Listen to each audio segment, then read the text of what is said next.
annabi Muhammadu.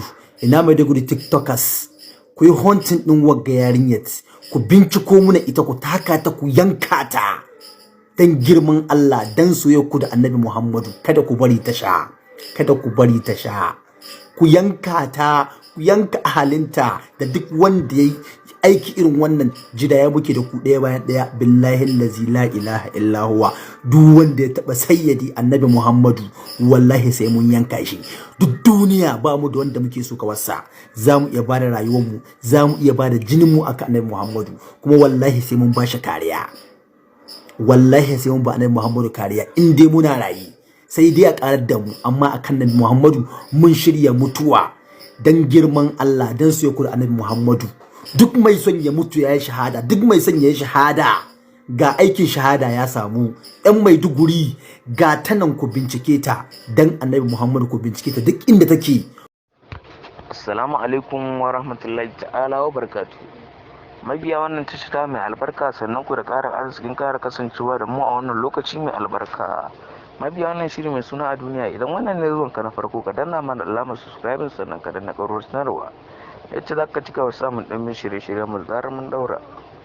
Mabiya wannan shiri mai suna a duniya, idan ba ku manta ba, mun tsaya ne a kashi na 60, inda yanzu za mu je mu kashi na 61, inda za mu ci gaba da ƙayatar da ku. Idan ba ku manta ba dai, a kashi na 60 kana bara ya shiga Nijar, inda kuma a kashi na 61, wato ma'ana a kashi na 60 din aka kama shi, inda yanzu kuke buƙatar mu kawo muku wato shi ainihin wannan ci gaban shiri mai suna a duniya.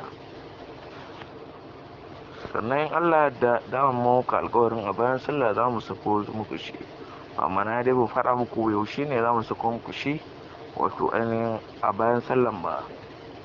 Sai dai yanzu mun fitar da time, saboda ma'ana wanda ku san lokacin da za ku samu, kar ku zo kuna ci gaba da tunanin a'a za a ɗaura muku shi alhalin ba za ku sami shi ba.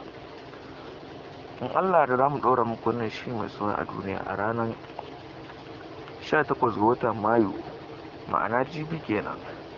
Allah za mu ɗaura muku wato shi wannan shiri mai suna a duniya, domin ku ƙayatu da shi, domin ku ƙaru da shi, kamar yadda kuka saba kallon wannan shiri mai suna a duniya. Za mu dawo muku shi ranar wannan Laraba 18 ga watan Mayu.